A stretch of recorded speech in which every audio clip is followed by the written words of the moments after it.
Introducing the Dawes Condos in the heart of Danforth Village in Toronto. Units start from the low $500,000 range. This project consists of 2 residential towers with over 17,000 square feet of retail and office commercial space.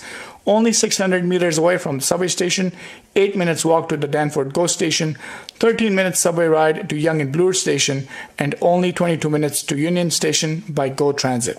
आज ही contact करिए सौरभ सबरवाल या PK Sabarwal को for your platinum access at 647-864-8844, 647-864-8844 या visit करें teamsabarwal.com. Once again welcome to the program. और बिल्कुल हर Wednesday की तरह पीके जी हमारे साथ हैं बातचीत करने के लिए, और पहले उनका करते हैं स्वागत, फिर आपके question answers 416-593-0055। PK ji, welcome back and welcome to the program. Thank you very much Sonam. And या 3 हफ्ते कैसे बीत गए पता नहीं चला। आई मिस 3 शोज, लेकिन बिल्कुल हमेशा बुधवार को याद आती थी। ऐसे लगता था अरे कुछ समथिंग आई एम मिसिंग, तो फिर याद आता था अरे मैं तो दुबई बैठा हूँ भाई, काम मिस तो करूंगा ही। कनाडा में शो होते थे और मैं इंडिया या दुबई बैठा हूँ, तो या लेकिन बिल्कुल मैंने मिस किया सबको। और मेरे को मोर देन 100 मैसेजेस आए, और जब उनको या तो पता नहीं था कि मैं बाहर हूँ या बाद में पता चला, और कई को वैसे मैसेज आए बड़े अच्छे कि वी आर मिसिंग यू। मैं उन सबको बहुत थैंक्स करता हूँ जो मिस कर रहे थे। मैं भी आप लोगों को मिस कर रहा था। बहुत अच्छा लगा कि वापस back to the family again. Wonderful जी। हमें भी बहुत मैसेजेस आ रहे थे, कॉल्स आई थी कि पीके जी नहीं आ रहे हैं, तो वेकेशन भी जरूरी है जी। वो बड़ा खास करके जब when you are with your kids and grand kids, तो फिर वो उसका एक मजा ही अलग सा हो जाता है। हालांकि वाइफ वहां पर पकड़ रही थी कि तुम वेकेशन में हो, फिर भी तुम मैसेज लोगों को जवाब दे रहे हो और इसको बंद करो। मैं कहा नहीं, वो मेरी मॉरल ड्यूटी बनती है कि मैं जवाब दूं, जरूर पता चले उनको कि मैं यहाँ पर हूँ, क्योंकि अदरवाइज फिर ये मेरा एक पैशन कह लीजिए, या मेरा एक ये जिसे कह लें मेरी भूख इसी से बढ़ती है। ठीक है, तो इसलिए मेरे को जवाब देना अच्छा लगता है जी। थैंक यू पीके जी। और बिल्कुल आप भी कोई आपके क्वेश्चंस हैं 416-593-0055 स्टूडियोज के नंबर हैं 416-593-0055। और मार्केट अपडेट से पीके जी स्टार्ट करते हैं जी। अभी जो बिल्ड की जो बिल्डर्स जो बॉडी है उनकी जो रिपोर्ट आई है कि benchmark price for new single family GT home, new की बात कर रहा हूँ, वो 1.8 मिलियन क्रॉस कर चुका है फरवरी के अंदर। सारे रिकॉर्ड तोड़ दिए उसने। और ये सिंगल फैमिली होम है, इसको कोई गलत ना समझे कि डिटैच घर है, ये सारे सिंगल फैमिली होम है जिसके अंदर आपके जो है फ्री होल्ड टाउन होम भी आ जाते हैं, सिंगल फैमिली सेमी टैच भी आ जाते हैं। ये अपने आप में रिकॉर्ड बन गया और 35.3% का जंप आया फरवरी में, और फरवरी में एक अपना एक अलग सा रिकॉर्ड बन गया। और जीटी के अंदर जो अपार्टमेंट है वो 1.1 मिलियन भी क्रॉस कर गए, 1,177,700 समथिंग वो आ गया है। और मैं ये बड़ी इंपॉर्टेंट न्यूज देनी थी, लेकिन अब जो इंटरेस्ट रेट बढ़ा है 0.25% पिछले दिनों, और अभी 13 अप्रैल विसाखी वाले दिन मुझे उम्मीद है कि 50 बेसिस पॉइंट बढ़ाने की उम्मीद है। डबल 0.25% की बजाय 0.5% बढ़ाने की उम्मीद है। उससे मोटा झटका लगेगा। मार्केट थोड़ी सी कूल जरूर हो रही है, और क्यों ना हो, क्योंकि जब इंटरेस्ट रेट बढ़ता है तो शुरू में तो इसका झटका लगता है, पर लॉन्ग टर्म में मुझे ये रुकती गिरती नजर नहीं आ रही। ये रुकेगी, अगर रुक जाए तो वो भी अपने आप में बहुत बड़ी एक बैलेंस्ड मार्केट हो जाती है। 2% माइनस और plus is a balance market, और वो मुझे हालात नजर आ रहे हैं। लेकिन जो भी हो सोनम जी, ये buying has become very difficult for a genuine buyer. बिल्कुल जी। और साथ साथ कॉल्स भी लेते हैं 416-593-0055 लाइन 1। हेलो, हाँ जी सर, आप ऑनर हैं जी। पीके साहब कैसे हैं आप? ठीक हैं? बिल्कुल ठीक ठाक sir, thank you very much जी। पीके साहब, मेरा एक छोटा सा सवाल है, आपके इल्म में होगी इन्फॉर्मेशन, आजकल जो नए प्रोजेक्ट लॉन्च होते हैं, अगर आप उस पर अपनी रजिस्ट्रेशन करवाते हैं, उसके बाद आपको आती है ईमेल के जी लिंक खुलेगा और आपने अपनी अपॉइंटमेंट बुक करानी है। कल मेरे साथ ऐसा हुआ कि मैंने छुट्टी ली ऑफिस से और अपने आप का लक आजमाने के लिए, लेकिन ये है कि वो 5 सेकंड में जी मैसेज आ गया जी लिंक फुल हो गया है, sorry, thank you so much, bye bye. तो ये इस तरह से तो वेरी डिसएग्री के ये बड़ा सलीका है कि आपके लिए अच्छा हुआ सर, आपके लिए अच्छा हुआ, इसको आप पॉजिटिव लीजिए, आपके लिए बहुत अच्छा हुआ। ये टाइम ही नहीं है कि ये आपके लो राइज हाउसेज बिल्डर से बुक कराने का टाइम नहीं है बिल्कुल भी। ये आपके लिए बहुत अच्छा हुआ मेरे ख्याल से। आप मेरी बात को याद रखेंगे आज से 3 साल के बाद। अगर आप इन्वेस्टमेंट के लिए ले रहे थे तो ये आप बहुत अच्छा हुआ, मैं तो कहता हूँ। आप इन्वेस्टमेंट के लिए मार्केट से रीसेल में क्यों नहीं ले रहे थे सर? 20% का फर्क है।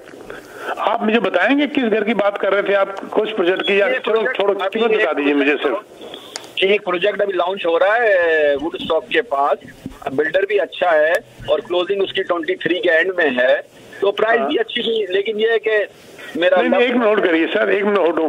23 के एंड में अगर क्लोजिंग है, यानी कि 1.5 साल पौने 2 साल की क्लोजिंग है, और ऑलरेडी 15% से 20% मार्केट से ज्यादा है इनका प्राइस। अगर तो आपका एंड यूजर है और आप खुद रह रहे हैं, फिर तो चाहे आप 4 लाख 2 लाख फालतू दे दीजिए, कोई दिक्कत नहीं है, क्योंकि आपने खुद रहना है कई साल।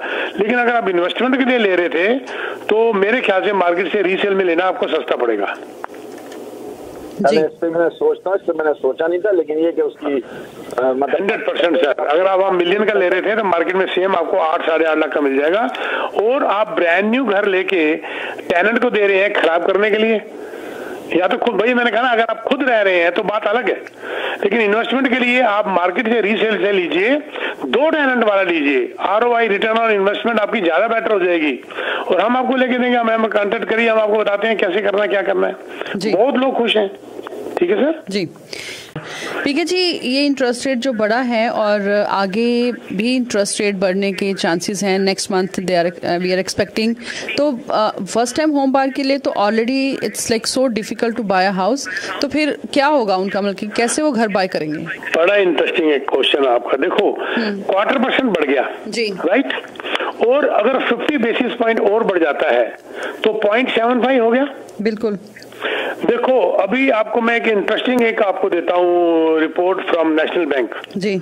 वो ये कहते हैं कि ऑलरेडी एनर्जी प्राइसेस एंड जो फूड एंड एनर्जी के प्राइसेस हैं वो 75 बेसिस पॉइंट से ज्यादा तो ऑलरेडी बढ़ चुके हैं। बिल्कुल, यानी कि 78 basis point exact, to be exact. यानी कि अगर 0.75 इंटरेस्ट रेट बढ़ रहा है तो मान के चलिए एक तरफ से तो इंटरेस्ट रेट बढ़ गया, दूसरी तरफ एनर्जी एंड फूड कॉस्ट 0.75 बढ़ गई जी, तो एक एकदम से 1.5% बढ़ गया। तो ये बड़ा मुश्किल है, लेकिन इसका हल निकालने के लिए मुझे लग रहा है कि इसका जरूर हल निकलेगा। और इसके ऊपर बड़ा भारी डिस्कशन, देखो कल की बात है ना, ये कल या परसों की जी, क्योंकि जब मैं बाहर से आया तो मैंने देखा ये लिबरल और NDP का जो में हुआ है, पैसिंग हुई है पावर शेयरिंग की, तो उसके अंदर बड़ी इंटरेस्टिंग फैक्ट्स मिस्टर ट्रूडो ने दिए, जिसके अंदर वो कह रहे हैं कि वो रियल एस्टेट इन्वेस्टमेंट ट्रस्ट जो कंपनी है बड़ी बड़ी कनाडा की, उनको टारगेट करेंगे।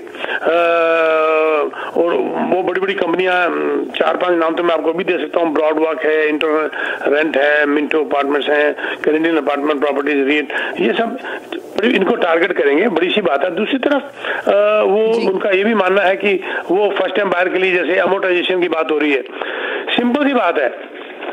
आप मुझे एक बात का जवाब दीजिए सोनम जी, अगर मैं आपको ये कहता हूं कि आपका इंटरेस्ट रेट 4 बार बढ़ने के बावजूद भी अगर आपकी पेमेंट सेम रहती है जी, तो आप घर लेने से मना तो नहीं करेंगे? फिर ले लेंगे ना आप घर अपना।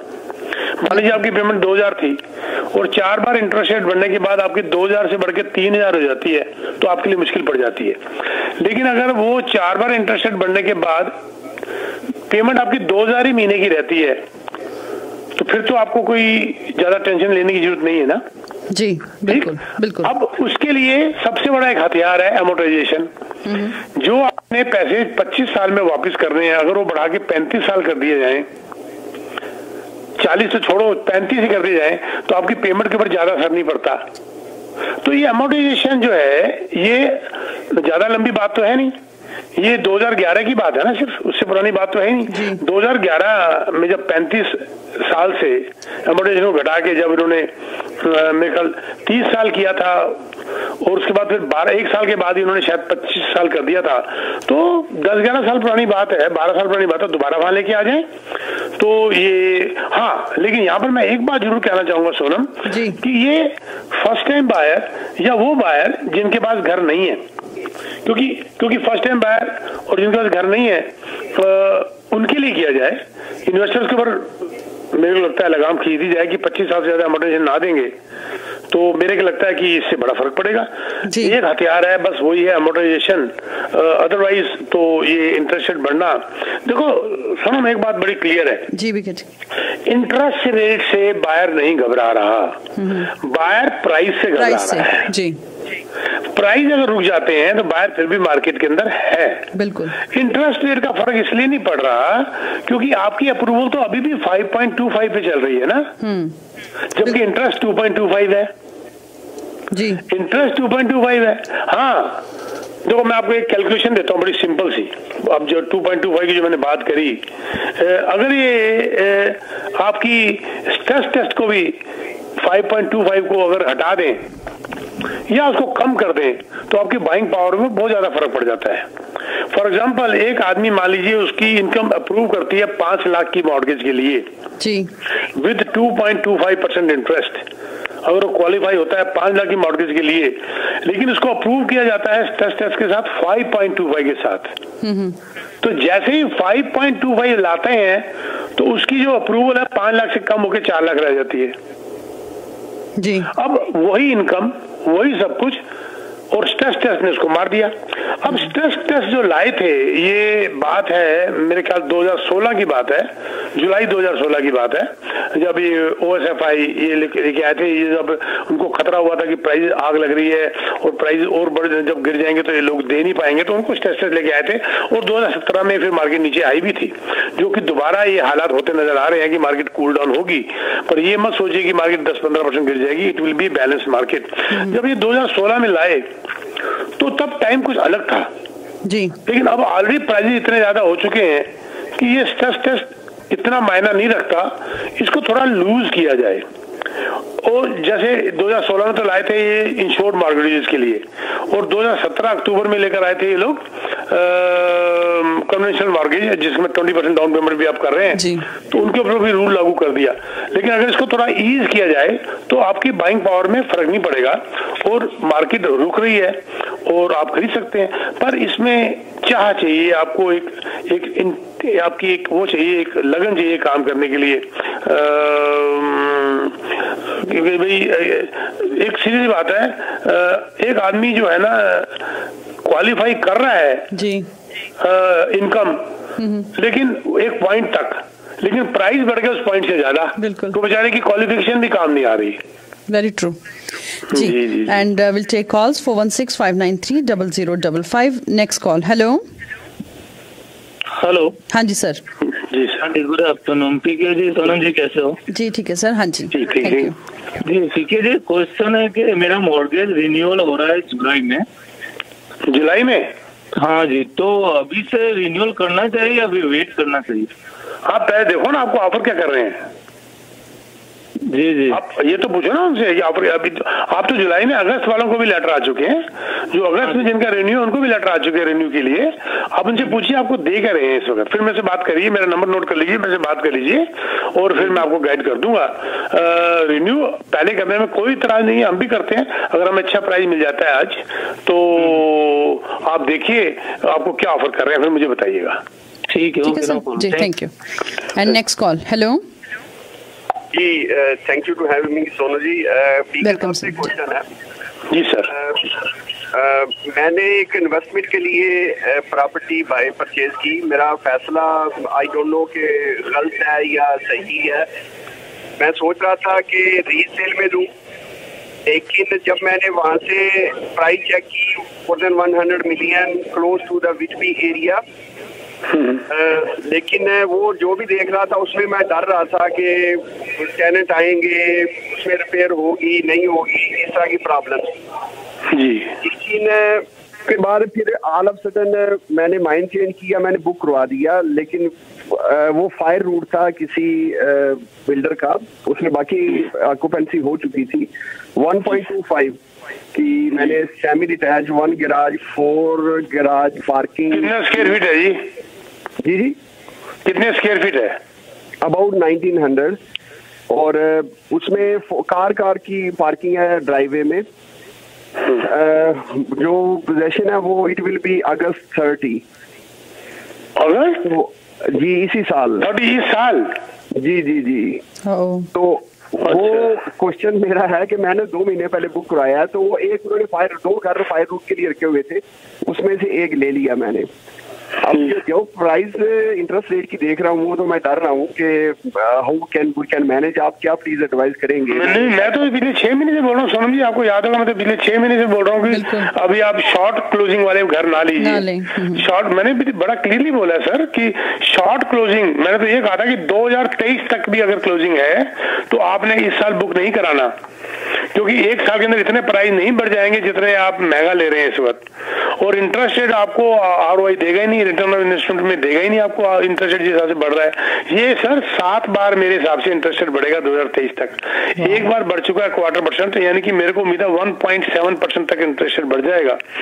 और जो कि आपका रेंट तो होगा नहीं, अगर आपने रहना है तो ठीक है, पर एक प्रॉब्लम और आ सकती है। अब जब बैंक उसको अप्रेज करेगा लोन के लिए तो मार्केट प्राइस से ऊपर करेगा। मार्केट प्राइस आप कहोगे जी इसका मतलब गिरेगी, नहीं, मार्केट प्राइस नहीं गिरेगी, लेकिन जो बैंक है वो मार्केट ऑन द होल लेता है, जिसके अंदर रीसेल वाले घर भी आते हैं। अगर वहां पर आप गूगल करिए, आपके उस विटवी एरिया में 1.25 का आपको अगर सेमी टैच मिल रहा है, बुक कराया है, तो मार्केट के अंदर सेमी डिटैच, मेरे भी बहुत एजेंट है वहां पर, आपको मार्केट में सेमी डिटैच वहां पर 8.5 से लेके शुरू हो जाते हैं वहां पर।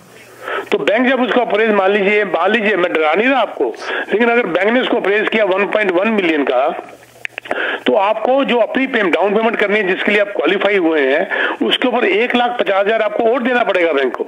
ये हालात 2017 में भी हुए थे, जिसके लिए मैं हमेशा बोलता था कि शॉर्ट क्लोजिंग मत लीजिए। आपने सिर्फ 2 महीने पहले लिया और अगस्त की क्लोजिंग की बात कर रहे हैं, यानी कि आपने सिर्फ 9 महीने की क्लोजिंग की बात, 10 महीने की क्लोजिंग की बात की है। मैं तो हमेशा बोलता था अब जो किया मूव कर जाइएगा, और क्या होगा उस घर के अंदर जी, किराए में देने की बजाय। चलें, ठीक है जी। Next call. हेलो हाँ जी, बताएं। जी सर। जी good afternoon BK ji. I have a question here, 2 question है मेरे। जी सर। फर्स्ट इज ये जो ऑक्सफोर्ड की न्यूज आई है, कैनेडियन रियल एस्टेट मार्केट, आपकी आवाज कट रही है, ऑक्सफोर्ड की क्या आई है sir? Canadian real estate price expected to drop 24% and can in the worst case can crash 40%. Oh wow, ये कब आई सर? ये बेटर डीलिंग पे आई हुई है, उस पे ब्लूमबर्ग पे ऑक्सफोर्ड इकोनॉमिक्स करके है। जी जी जी जी जी। तो ये तो जिसे कहते हैं, आपका क्वेश्चन क्या आपका सर? तो मैं कह रहा हूँ कि is is in line with की एक्सपेक्टेड है कि 24% ड्रॉप? नो, बिल्कुल नहीं है। ये 17 वाला सिनेरियो तो हो सकता है, 2017 वाला सिनेरियो 5-6%, 4%, 3%, 2%, लेकिन अल्टीमेटली ये शॉर्ट टर्म होगा, उसका बैलेंस हो जाएगा मेरे हिसाब से।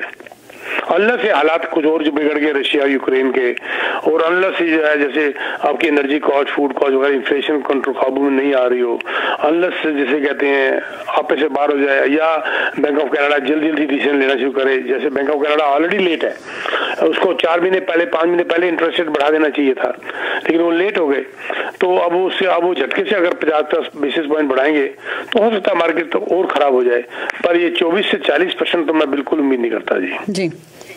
और पीके जी, ये क्वेश्चन किसी ने पूछा है, उन्होंने कुछ घर बाय किया है। He said how is Rosedale Village adult community Brampton, bookings हो रही हैं, bungalow towns are starting from 1 million. और कितने स्क्वायर फीट के? अभी वो कुछ नहीं बताया, जस्ट वही ना, अब इनको नंबर ही नहीं आना, क्योंकि वहाँ लाइन लग जाएगी पहले ही, वहाँ पर नंबर ही नहीं आना। और ये बेचारे जैसे पहले वाले हमारे बाहर ने कहा, उन्होंने पोर्टल में गए, बुक किया, वहाँ से 5 मिनट जवाब आ गया जी इट इज ऑलरेडी बुक्ड। तो अगर स्क्वायर फीट वगैरह बताएं तो उससे आइडिया लग सकता है। I strongly recommend you go for a resale. अब वो मल्टीपल ऑफर की सिचुएशन अब खत्म होती जा रही है, और अभी ये बिल्डरों को भी थोड़ा सबक सिखाना पड़ेगा, और हमें लाइन में लग के अनाप शनाप पैसे नहीं देने चाहिए, हमें रुक जाना चाहिए इस वक्त और रीसेल ले लेना चाहिए। मैं तो ये सलाह दूंगा जी। Next call. Hello next call. हाँ जी जी, पीके साहब से मेरा ये सवाल है कि मैंने एक असाइनमेंट पे घर बेचा है, और उसकी क्लोजिंग जो है वो अक्टूबर में होनी थी, लेकिन अभी कंडीशनल क्लोजिंग हो गई है। जी, ऑक्यूपेंसी हो गई है मतलब? जी, ऑक्यूपेंसी हो गई है। तो जिनको बेचा वो रह भी रहे हैं, तो 4-5 मरतबा ये आगे बढ़ा चुके हैं इसकी क्लोजिंग, तो कब तक बढ़ा सकते हैं? आपके देखिए, आपका जो उसमें टेरियन का जो पेज है आपके एग्रीमेंट के अंदर, उसमें लिखा होगा टेंटेटिव क्लोजिंग डेट्स। उन्होंने उसके अंदर आपकी ओरिजिनल क्लोजिंग डेट कब थी? अक्टूबर में थी। अक्टूबर कौन सी? 21 2021 में। अच्छा, आपने बुक कब कराया था? ये 19 में कराया था। अच्छा, अभी मैं आपको कैलकुलेशन 2 मिनट में दे देता हूँ। 19 में आपने कराया था, महीना बता सकते हैं? बिगिनिंग ऑफ 19 की middle of 19? I think middle of 19। ठीक है, मिडिल ऑफ 19 से अक्टूबर 2021, ये 2.25 साल के करीब हो गया। तो इसकी ऑक्यूपेंसी, ये किस टाइप का घर है, अपार्टमेंट है? Town house. टाउन हाउस है, ठीक है। आप उसका पढ़िए टेरियन वारंटी टेंटेटिव क्लोजिंग डेट, जिसमें उन्होंने लिखा होगा, आप ध्यान से पढ़िए, 2024 की बिगिनिंग तक वो जा सकते हैं। ओह अच्छा, देखिए, पढ़िए, अपना एग्रीमेंट पढ़िए सर। तो इसी रेडियो शो में अगले हफ्ते आगे बता देना आप, ठीक है। एंड ऑफ 2023 और बिगिनिंग ऑफ 24 तक जा सकते हैं। लेकिन आपको क्यों फिक्र है इस बारे में? क्योंकि मुझे अभी तक कोई पैसे नहीं मिले ना, मैंने अपना सारा हिसाब किताब लगाया हुआ था। नहीं, आपके अपने पैसे क्यों नहीं मिले? जब आपने असाइनमेंट दे दिया तो आपने सारे पैसे पहले क्यों नहीं डिमांड किए? ये तो आपके एग्रीमेंट में कमी है ना फिर बॉस। अच्छा, नहीं, जब आपको बिल्डर से अप्रूवल आ गई जी, तो आप, चलो ये आपके ऊपर, आपके और आपके रियल्टर पे डिपेंड करता है। आपको हो सकता है ज्यादा पैसा मिल गया हो, लेकिन आपको उसके अंदर पूरी पैसे डिमांड करनी चाहिए अप्रूवल के बाद। Why should you wait? जी, वो तो कह रहे हैं जब क्लोजिंग होगी तो फिर वो पैसा मिलेगा। वो तो जो मर्जी कहते हैं, वो तो कहेंगे हम देते ही नहीं। आप भी तो नेगोशिएट कर सकते हैं ना बॉस। हमारे पास बहुत ऐसी डील्स हैं जिसमें हम पूरा पैसा दिलवा देते हैं, हम रुकेंगे ही नहीं एक दिन भी। जैसे बिल्डर से अप्रूवल आई है, प्रॉपर्टी सारा पैसा हमें आना चाहिए। जी जी, ठीक है। आपने जैसा एग्रीमेंट किया, उसका आपको ज्यादा प्राइस अच्छा मिल गया हो शायद, इसीलिए वो नेगोशिएशन में आपके बाकी कितना पैसा आपके साथ आ गया? डिपॉजिट आपका आ गया होगा, प्रॉफिट आपको बाद में मिल रहा होगा। नहीं, कुछ भी नहीं आया, डिपॉजिट भी अभी नहीं आया और प्रॉफिट भी नहीं आया। सुन रही हैं आप? सरप्राइज भी कहिए, आई एम रियली सरप्राइज। आप रियल्टर है ना, देख लो क्या हो रहा है ये मार्केट में, हो क्या रहा है। We did assignment deals as well, हाँ, बट ये क्या आपने किया? क्या बिल्कुल कमाल कर दिया यार, कैसी बातें कर रहे हो आप? पैसा आपके हाथ में आया नहीं। मिनिमम आपका ये तो बनता है, जो आपने डिपॉजिट दिया था वो तो आपको आ जाता। हाँ, वो तो आना चाहिए साइनिंग पे, बिल्कुल। मतलब आपके हाथ में कुछ भी नहीं है, आपने भेज दिया, हद है यार।